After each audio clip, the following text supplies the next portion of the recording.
Shalom, selamat pagi Bapak Ibu yang dikasihi Tuhan. Kiranya kasih setia Tuhan, rahmat-Nya selalu baru setiap hari bagi kehidupan kita. Mari kita berdoa. Terima kasih Tuhan, saat pagi hari ini kami bersyukur untuk kebaikan Tuhan atas hidup kami. Tuhan sudah limpahkan setiap kebaikan demi kebaikan. Saat ini kami mau bersyukur dan kami mau mendengarkan firman-Mu. Dalam nama Yesus kami berdoa dan mengucap syukur. Amin. Pada saat pagi hari ini, Bapak Ibu yang dikasihi Tuhan, kita akan mendengarkan firman Tuhan yang terdapat dalam Kisah Para Rasul yang ke-7 ayat 17 sampai 40. Saya akan membacakannya. Tetapi makin genaplah janji yang diberikan Allah kepada Abraham, makin bertambah banyaklah bangsa itu di Mesir. Sampai bangkit seorang raja lain memerintah tanah Mesir, seorang yang tidak mengenal Yusuf. Raja itu mempergunakan tipu daya terhadap bangsa kita dan menganiaya nenek moyang kita, serta menyuruh membuang bayi mereka supaya bangsa kita itu jangan berkembang. Pada waktu itulah Musa lahir dan ia elok di mata Allah. 3 bulan lamanya ia diasuh di rumah ayahnya. Lalu ia dibuang, tetapi putri Fir'aun memungutnya dan menyuruh mengasuhnya seperti anaknya sendiri. Dan Musa dididik dalam segala hikmat orang Mesir, dan ia berkuasa dalam perkataan dan perbuatannya. Saya akan lewati beberapa ayat ya. Pada keesokan harinya ia muncul ketika 2 orang Israel sedang berkelahi.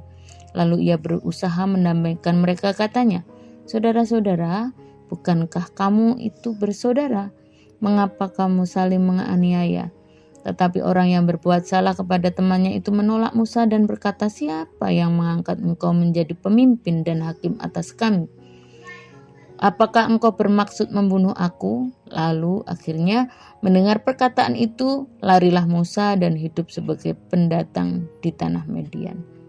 Di situ ia memperanakkan 2 orang anak laki-laki. Selanjutnya, dan sesudah 40 tahun tampaklah kepadanya seorang malaikat di padang gurun Sinai.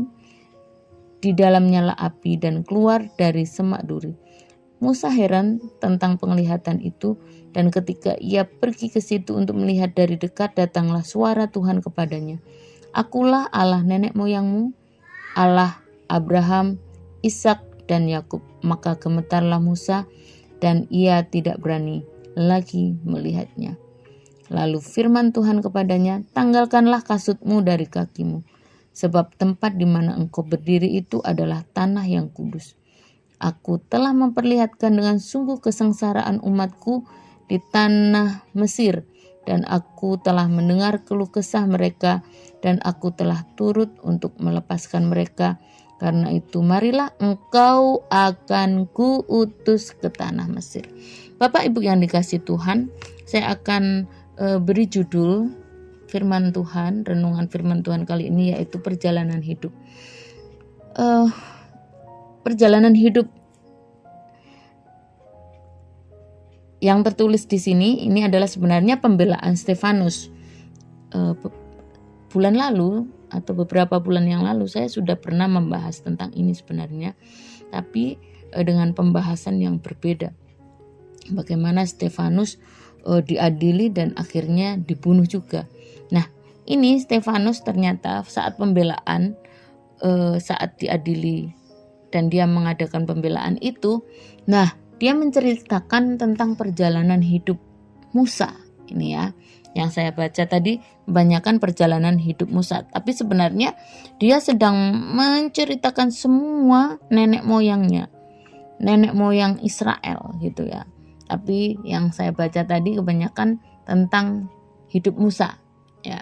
Nah, saya akan memberi tema tentang perjalanan hidup. Bagaimana ternyata perjalanan hidup itu tidak bisa diduga-duga, tidak bisa direka-reka, dan perjalanan hidup itu tetaplah Tuhan yang menjadi tokohnya.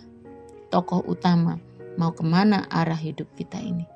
Walaupun kita merekayasa seperti apapun, kita menginginkan seperti apapun, tapi tetap Tuhanlah yang menjadi tokoh utama dalam kehidupan kita.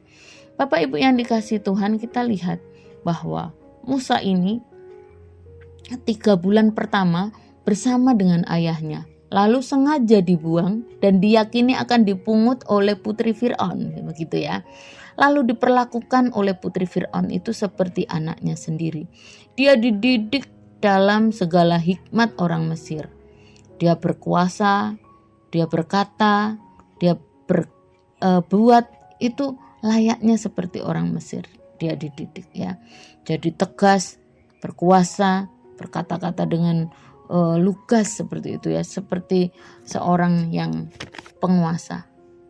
Nah, usia 40 dia ingin bertemu dengan orang-orang Israel yang adalah saudaranya, begitu ya.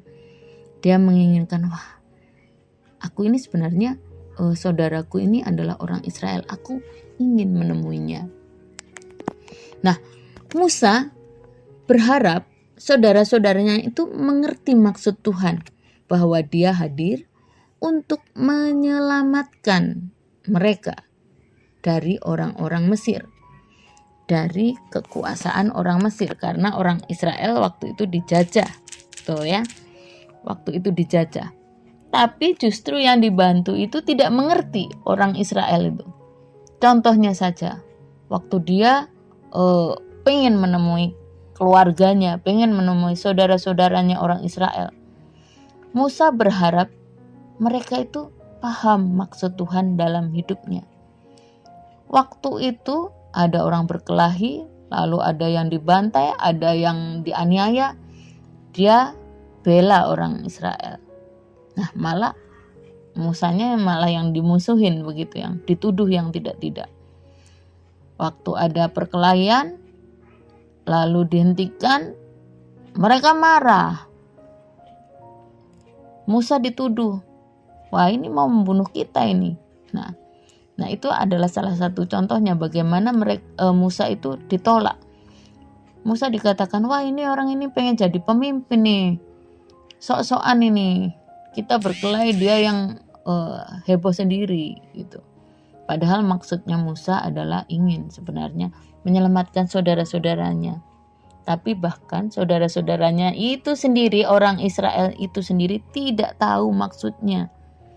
Setelah itu 40 tahun kemudian, akhirnya Musa lari setelah kedapatan menegur orang, lalu mereka mengatakan bahwa ini akan membunuh kita. Akhirnya Musa lari. Jadi setelah itu 40 tahun tampaklah malaikat Tuhan di Gunung Sinai. Di situ mengatakan, akulah Allah nenek moyangmu. Wah, Musa kaget. Apa yang diinginkan? Lalu dia katakan bahwa orang Israel itu menderita, dijajah. Aku akan mengutus engkau. Nah, disuruh balik nih. Kira-kira kalau kita sudah ditolak, mau nggak? Taat nggak kira-kira?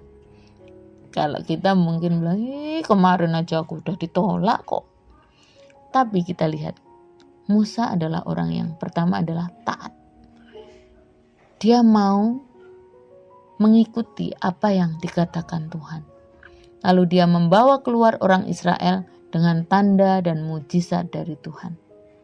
Mari kita belajar taat dalam kehidupan kita, nurut, mau dibentuk jadi apakah kita. Perjalanan hidup kita tidak bisa ditebak. Belajarlah taat kepada Tuhan.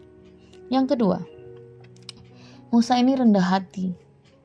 Coba seandainya orang yang tadi kan sudah ditolak nih, sampai dia lari berapa tahun tadi itu, sampai punya anak 2. Tapi Musa ini rendah hati. Kalau kita pikir, gengsi dong, sudah ditolak kok, sudah diusir, mereka gak mau dipimpin. Lalu sekarang Tuhan bilang, ayo kamu balik, kamu pimpin mereka. Wah, gengsi dong. Tetapi tidak dengan Musa. Musa ini memiliki kerendahan hati. Bapak Ibu yang dikasihi Tuhan, juga demikianlah kita. Mari kita belajar rendah hati seperti Tuhan yang mengajar kita rendah hati. Yang ketiga, Musa ini orang yang kuat, tidak mudah patah arang. Kita lihat bahkan bangsa Israel itu ya, sudah dikatakan Tuhan tegar tengkuk, angel, ndablek, susah diatur gitu ya. Tapi kok Musa itu kuat hati, tidak mudah patah. Ya wis lah, ndak mau ya udahlah. Walaupun sebenarnya ada perasaan tidak mau di tengah-tengah jalan itu, tapi dia tetap kuat. Dia tidak mudah patah arang. Sampai membawa orang Israel keluar dari tanah Mesir, walaupun nanti akhirnya diteruskan oleh orang lain. Bapak Ibu yang dikasihi Tuhan, marilah kita memiliki ketaatan kepada Tuhan, kerendah hatian, dan kekuatan hati. Kenapa? Karena perjalanan hidup kita masih panjang. Kita mau ikut apa yang Tuhan mau. Mari kita berdoa. Terima kasih Tuhan atas firman-Mu yang mengajarkan untuk setiap kami taat, rendah hati, dan juga tidak mudah patah hati atau menjadi orang yang kuat. Mari ajar kami ya Tuhan, untuk setiap kami mau mendengar akan firman-Mu dan melakukannya. Dalam nama Yesus kami berdoa dan mengucap syukur. Haleluya. Amin.